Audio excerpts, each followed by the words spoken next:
આજે ઉત્તરાયણનો પવિત્ર દિવસ છે, ત્યારે સમગ્ર ગુજરાતની જનતાને આ પવિત્ર દિવસની શુભકામનાઓ પાઠવું છું. આજે દર વર્ષની જેમ અમિતભાઈ શાહ સાહેબ પણ અમદાવાદ ખાતે ઉત્તરાયણના પર્વને ઉજવવા માટે પધાર્યા છે. ત્યારે પતંગ રસિયાઓને તેઓ ખૂબ ઉત્સાહમાં વધારો કરી રહ્યા છે.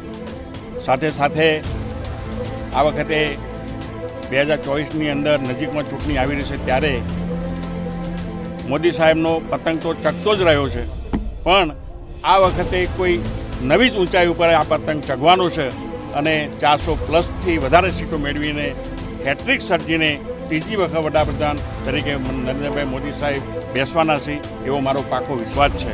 એટલા માટે કે ભગવાન રામ છેલ્લા 500 વર્ષથી ભારતની જનતાને, ધર્મપ્રેમી જનતાને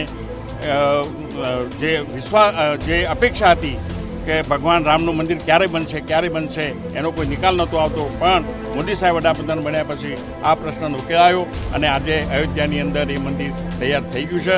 22મી તારીખે મોદી સાહેબના હાથે એનો પ્રાણ પ્રતિષ્ઠા થવાની છે અને એના કારણે સમગ્ર ભારતની અંદર એક દિવાળી જેવો માહોલ આજે સર્જાયો છે.